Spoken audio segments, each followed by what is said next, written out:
তাই তো দেখছি। গোপাল, খুলে বলো বলো, কি বলতে চাইছো? আসলে মহারাজ, আমরা সবাই একটা অনুরোধ অনেকদিন আগেই করেছি, কিন্তু কিন্তু কি? কিন্তু মন্ত্রী মশাইয়ের বিরোধের কথা শুনে আপনি আমাদের অনুরোধ রাখেননি। কোথায় ঘি, পান্তা ভাতে ঘি, হ্যাঁ, আমাকে জড়িয়ে দিল। আর কি হয়েছে বলো, অত ভনিতা করো না। আমাদের বেতন বাড়াতে হবে মহারাজ। বাজারে জিনিসপত্রের যা আগুন দাম হয়েছে, তাই এই বেতনে আমাদের পোষাচ্ছে না। বুঝতে পারছি, কিন্তু সবাইকে এখন বেতন বাড়ালে মহারাজের রাজকোষে টান পড়বে, তাই না মহারাজ? হ্যাঁ, তা তো বটেই। আমার মতন একজন সৎ, নিষ্ঠাবান, উপদেষ্টাদায়ক মন্ত্রী থাকতে আমি এসব হতে দিতে পারবো না। মহারাজ, বিগত 3 বছর ধরে একই বেতনে কাজ করছি। নুন আনতে তো পান্তা ফুরিয়ে যাচ্ছে মহারাজ। বাড়িতে গিন্নিকে কোনো হাত খরচ দিতে পারি না বলে কত কথা শুনতে হয় জানেন মহারাজ। রাজসভায় ভাষণ না দিয়ে বাড়িতে গিন্নিকে শাসন করো। আমি আজকাল আমার গিন্নিকে যা শাসন করি না, আমার ওপরে ও টু শব্দটাও করতে পারে না। তাহলে কি দাঁড়ালো? তোমাদের বেতন এখন বাড়ানো হচ্ছে না।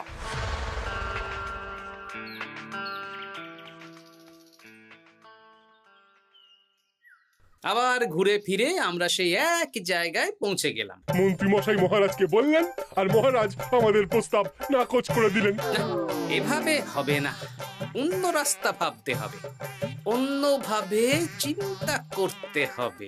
ঠিক বলেছ গোপাল, মন্ত্রী মশাইকে এমন ভাবে নাকে দড়ি দিয়ে ঘোরাতে হবে যাতে উনি নিজেই বেতন বাড়ানোর প্রস্তাবটা মহারাজের সামনে পেশ করেন। হ্যাঁ, সুযোগ তো আসবেই। দেখি কি করা যায়।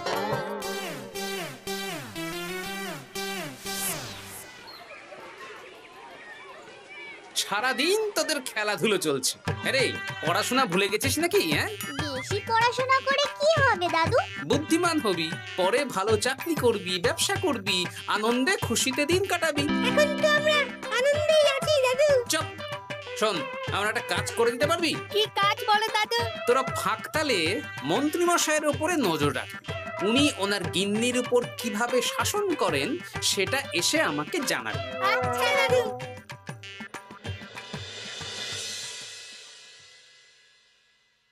এই শোনো না, কান খোলা আছে? চট করে বলে ফেলো, ঝট করে শুনে ফেলি। একটা তোমার কাছে আবদার করছি, আবদার? রাগ করে না জানো। হ্যাঁ, তা কি আবদার শুনি? আমাকে 5টা মোহর দেবে গো। 5 মোহর? সামান্য 5 মোহরই তো, দাও না গো। একটা জিনিস না আমার পছন্দ হয়েছে, কিনবো।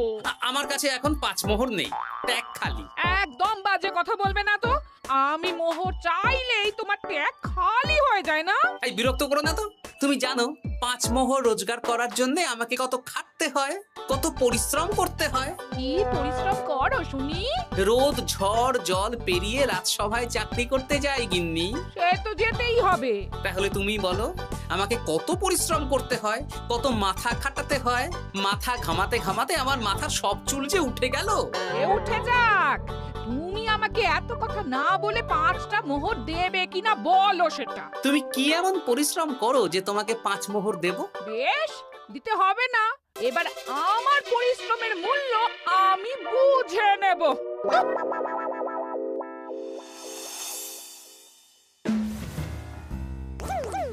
এই এই শোনো না, আজকে বেলার দিকে বাজারে গেছিলাম। আমার না একটু জামদানি শাড়ি খুব খুব পছন্দ হয়েছে। আমাকে ওটা কিনে দাও না গো। মাসের শেষে আমার আমদানি তো আর বাড়েনি যে তোমাকে জামদানি কিনে দেব। যেগুলো আছে সেগুলো পড়ো। এরকম করে বলছো কেন? আর কি রকম করে বলবো, সব সময় তোমার বায়না আমার সয় না। ফের যদি বায়না করতে দেখেছি তো তোমাকে বাপের বাড়ি দিয়ে আসবো।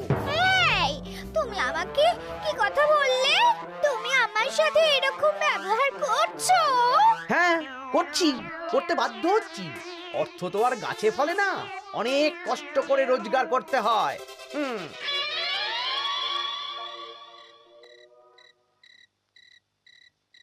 আহ, কি সুন্দর গন্ধ!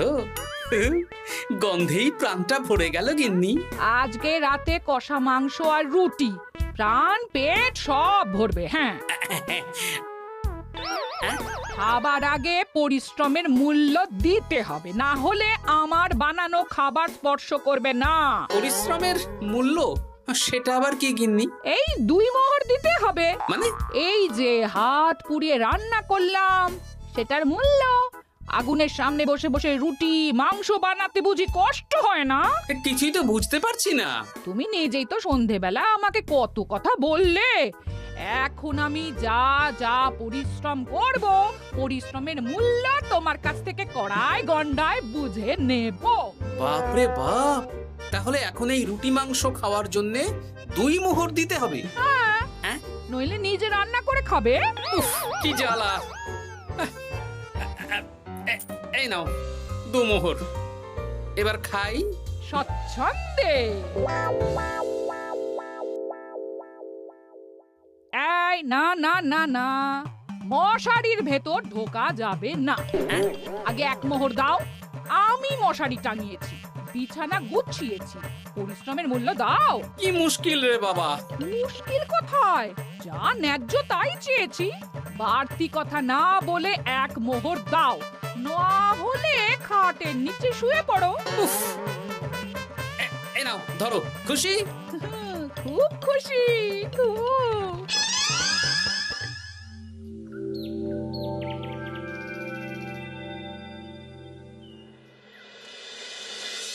ফতুয়াটা কোথায় গেল? ফতুয়া। আরে ও গিন্নি, এই না তোমার ফতুয়া। আমি কেচে মার দিয়ে শুকিয়ে রেখেছি। এটা পরে রাজসভায় যাও। ও, এই তো চাই। আমারও চাই।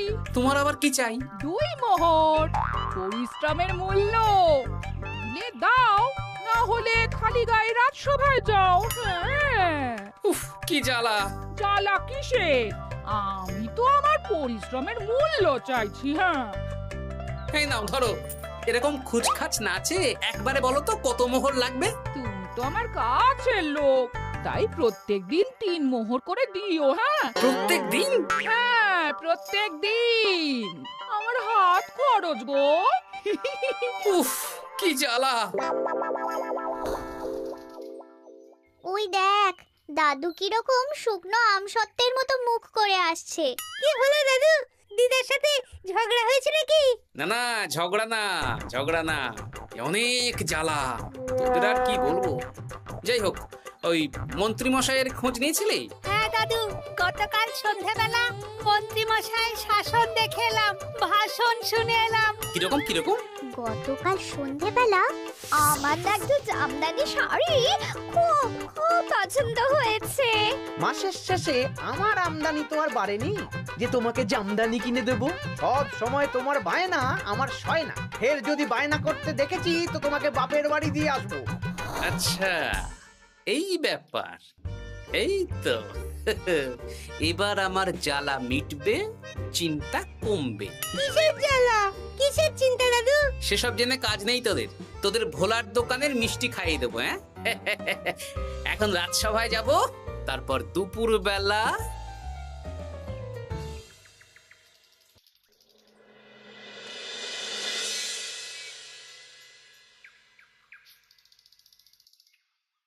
কেমন আছেন মা ঠাকুরুন? কেমন শব্দ থেকে মা বাদ দিয়ে জিজ্ঞেস করো।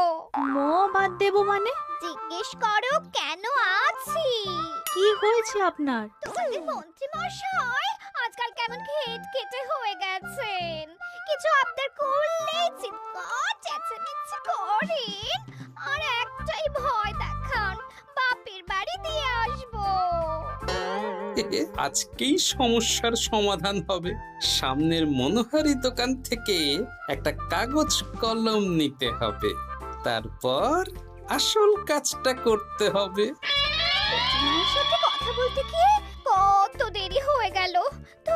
ধুর, এখনো রান্না হয়নি। এই কে রে? আমি বৃক্ষ বাবা, কাগজটা খুলে পড়ো। বাবা, আমি জানি তোর খুব কষ্ট। তোর স্বামী তোকে দিন রাত উঠতে বসতে শাসন করে আর হুমকি দেয় তোকে বাপের বাড়ি দিয়ে আসবে। এই কষ্টের থেকে মুক্তির একটাই উপায়, আজ থেকে তুই শুধু নিজের জন্য রান্না করবি, বাড়ির কোনো কাজ করবি না। আর তোর কর্তাকে বলবি বাড়ির কাজ করাতে হলে প্রত্যেক দিন 10 মোহর করে হাত খরচ দিতে হবে। পরিশ্রমের মূল্য 10 মোহর। এর মধ্যে 7 মোহর তুই নিজের কাছে রাখবি, আর এই সৎ উপদেশ দেওয়ার জন্য 3 মোহর রোজ সন্ধ্যাবেলা এই বট গাছের নিচে আমার প্রণামী হিসেবে রেখে যাবি। ইতি তোর শুভাকাঙ্ক্ষী বৃক্ষ বাবা। বাহ, বেশ ভালো বুদ্ধি তো। তা আপনি একবার দেখা দিন না বৃক্ষ বাবা। বাবা, বট গাছে কোরা, কি অলৌকিক কাণ্ড! জয় বাবা, জয় বাবা।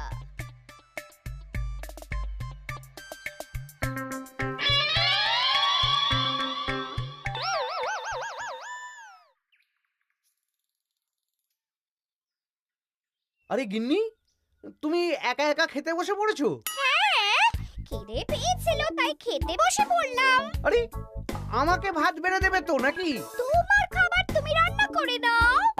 আমি নিজের মতন রান্না করেছি, নিজে খাচ্ছি। এই ছেড়েছে, আমি রান্না করতে পারি নাকি? রান্না করতে পরিশ্রম লাগে, তাই আগে পরিশ্রমের মূল্য দাও। প্রত্যেক দিন 10 মোহর, তারপর রান্না করব, ঘরের কাজ করব। এই তো মহা মুশকিল। কোনো মুশকিলের ব্যাপার না। না, দেখি বাইরে ভোজনালয়ে কিছু খাবার পাওয়া যায় কিনা। দেখো এত বেলায় খাবার পাও কিনা। তাছাড়া বাইরে তেল ঝাল খাবার খেয়ে শরীর খারাপ করলে আমাকেই তো দেখতে হবে। তখন কিন্তু আমার পরিশ্রমের মূল্য 15 মোহর প্রতিদিন হয়ে যাবে। কি জ্বালা! কোনো জ্বালার ব্যাপার নেই, আমি খেয়ে উঠে চট করে রান্না করে দিচ্ছি। তুমি 10 মোহর প্রস্তুত রেখো। আচ্ছা, সন্ধেবেলা দেবো।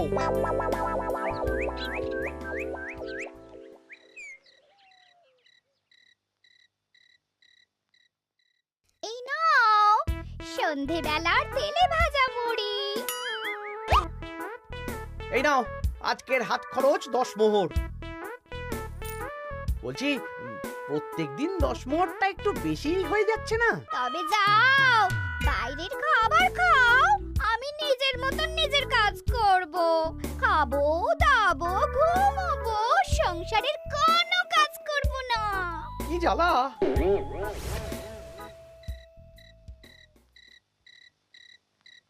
ধন্যবাদ বৃক্ষ বাবা, আপনার দেওয়া বুদ্ধিতে কাজ হয়েছে। এই যে আপনার প্রণামী 3 মোহর আমি এই বটতলায় রেখে গেলাম। জয় বৃক্ষ বাবা, জয়।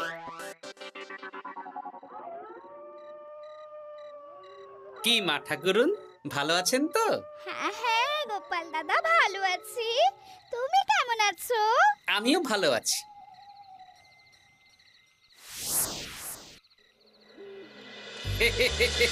এই তো ওষুধে তার মানে কাজ হয়েছে, 3 মোহর পেয়ে গেলাম। এই নাও গিন্নি, 3 মোহর তোমার আজকের পরিশ্রমের মূল্য। তুমি এত ভালো হয়ে গেলে কবে থেকে গো? আমার আবদার শুনছো যে? তুমি আমার 7টা না 5টা না, একটা মাত্র বউ, আবদার তো শুনতেই হবে। হ্যাঁ,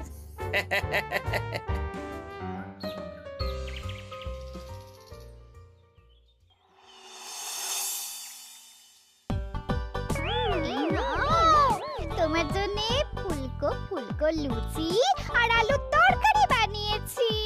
রাজসভা থেকে ফেরার সময় বাজার থেকে পাকা কাতলা নিয়ে এসো। বাহ, রাজসভা থেকে ফিরে এসে মাছের ঝোল আর ভাত খাবো। আর বলি, আজকের 10 মোহরটাকে এখন দেবে? ওরে বাবা, আজকেও দিতে হবে? সে তো দিতেই হবে। আমি তো কালকেই বললাম প্রত্যেক দিন 10 মোহর করে দিতে হবে। হ্যাঁ, দিচ্ছি দিচ্ছি।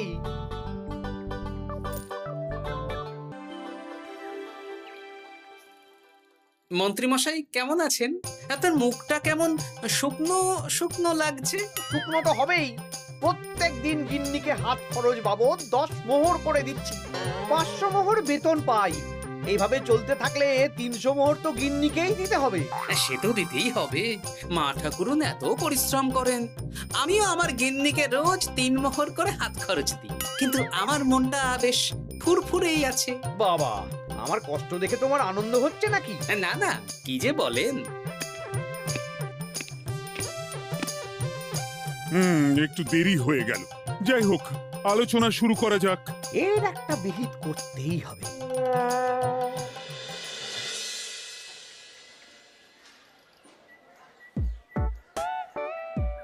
বলি, কাতলা মাছ কত করে দিচ্ছিস রে? পাকা কাতলা আছে 104 মোহর। ওরে বাবা, আপনি তো 5 মোহর দিয়েও আগের মাসে 100 মাছ কিনেছেন, এখন তো দাম কমেছে, তাও ওরে বাবা করছেন। ও না না, কিছু না, দে দে 100 কাতলা দে, বাঁচতে গেলে খেতে তো হবেই। আমাদের হঠাৎ ডেকে পাঠালেন মন্ত্রী মশাই? হ্যাঁ, আসলে একটা বিপদের মধ্যে পড়েছি। আহা, কি বিপদ সেটা তো বলুন। আপনি আমাদের মোহর দেবেন আর আমরা আপনাকে বিপদের হাত থেকে উদ্ধার করে দেব। আরে মোহরই তো আর হাতে থাকছে না। কেন? আপনি এত বেতন পান, সব খরচ হয়ে যাচ্ছে নাকি? ধুর, এতদিন আমি গিন্নির ওপর শাসন চালাতাম, আর এখন প্রত্যেক দিন 10 মোহর করে না দিলে রান্না করবে না, বাড়ির কাজ করবে না। ওরে বাবারে, প্রত্যেকদিন 10 মোহর মানে তো মাসে 300 মোহর। আমি 500 মোহর বেতন পাই, তার মধ্যে 300 মোহর গিন্নিকে দিয়ে দিই, আমার হাতে থাকে 200 মোহর। এই দিয়ে বাজার দোকান কিভাবে করব সেটাই তো বুঝে উঠতে পারছি না। মহারাজকে বলুন বেতন বাড়াতে, তাহলেই তো সমস্যার সমাধান হয়ে যায়। কিন্তু কদিন আগেই তো মহারাজকে বললাম যে বেতন বাড়াতে হবে না। আপনি এই রাজ্যের মন্ত্রী, আপনি বুঝিয়ে বললে মহারাজ ঠিক শুনবেন। ঠিক বলেছিস।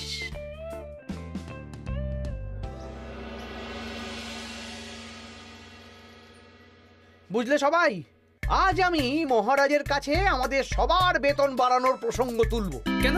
এই তো আপনি কদিন আগে বললেন বেতন বাড়ানো যাবে না। আরে বাবা, বেতন না বাড়ালে এরপর আমাকে পথে বসতে হবে, বুঝতে পারছো না? বেশ, এতদিনে আপনার সুমতি হলো তাহলে। আর মহারাজ যদি রাজি না হন? তাহলে আমরা সবাই একসাথে আন্দোলন করব, মন্ত্রী মশাই আমাদের পাশে থাকলেই হবে। হ্যাঁ, থাকবো থাকবো। মহারাজ, আমার একটা আর্জি ছিল। কি আর্জি বলো মন্ত্রী? আমি অনেক ভেবে দেখলাম, কয়েকদিন আগে সভাসদেরা ঠিক কথাই বলেছিল। কি ঠিক কথা? মানে বাজারে জিনিসপত্রের দাম বেড়ে দ্বিগুণ হয়েছে, কিন্তু আমাদের বেতন একই রয়েছে। হ্যাঁ মানছি, কিন্তু হঠাৎ করে আমি বেতন বাড়াতে পারবো না। তুমি নিজেই বলেছো রাজকোষে টান পড়বে, এখন তুমি নিজেই আবার অন্য কথা বলছো। বলতে বাধ্য হচ্ছি মহারাজ, সংসারের খরচ সামলাতে গিয়ে মাথা খারাপ হয়ে যাচ্ছে। আমাদের বেতন বাড়াতে হবে। বাড়াতে হবে, বাড়াতে হবে। হ্যাঁ মহারাজ, এভাবে চলতে পারে না। রাজ্যের রোজগার বাড়ছে, কিন্তু আমাদের বাড়বে না। তাহলে এই রাজসভায় চাকরি করে কি লাভ মহারাজ? মহারাজ, গোপাল মন্ত্রী মশাই ঠিকই বলেছে। মহারাজ, বেতন বাড়িয়ে দিন, নইলে আর পারা যাচ্ছে না। বেশ বেশ, তোমরা এত করে বলছো যখন, তোমাদের সবার বেতন বাড়ানো হবে। আগামী মাসে যা বেতন পাবে তোমরা, তা বর্ধিত হারেই পাবে। কি সবাই খুশি তো? খুব খুশি। ধন্যবাদ মন্ত্রী মশাই। ঠিক আছে ঠিক আছে। আরে ধন্যবাদ আমাকে দাও বিজ্ঞানী, আমার জন্যই তো বেতন বাড়লো। মনোজা, আরে আমি তো মহারাজকে বললাম বেতন বাড়ানোর কথা। আপনি তো নিজের মন থেকে এমনি এমনি বলেননি, মানে আমি আপনাকে বলিয়েছি মন্ত্রী মশাই।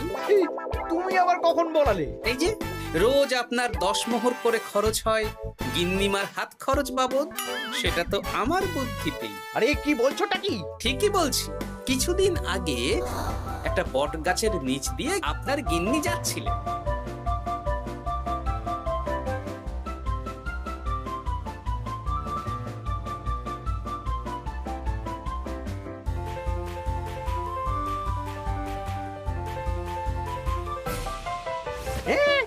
সব তোমার বুদ্ধিতে? হ্যাঁ, শুধু তাই নয়, গিন্নিমা রোজ রাতে বটতলায় 3 মোহর করে বৃক্ষ বাবার জন্য ওরফে আমার জন্য রেখে যান, আর আমি সেটা দিয়েই এতদিন আমার গিন্নিকে হাত খরচ দিচ্ছিলাম। হ্যাঁ নয়, হ্যাঁ, কিন্তু আর লাগবে না। এবার তো বেতন বেড়ে গেল, আর কোনো সমস্যা হবে না। গিন্নিমাকে ব্যাপারটা বুঝিয়ে বলে দেবেন, কেমন? মানে গোপাল আপনার কাছ থেকে সোজা আঙুলে ঘি বের করতে পারেনি, তাই আঙুল বাঁকা করেছে, আর আপনি অমনি ছেঁকা খেয়েছেন। হ্যাঁ? ওরে বাবা রে!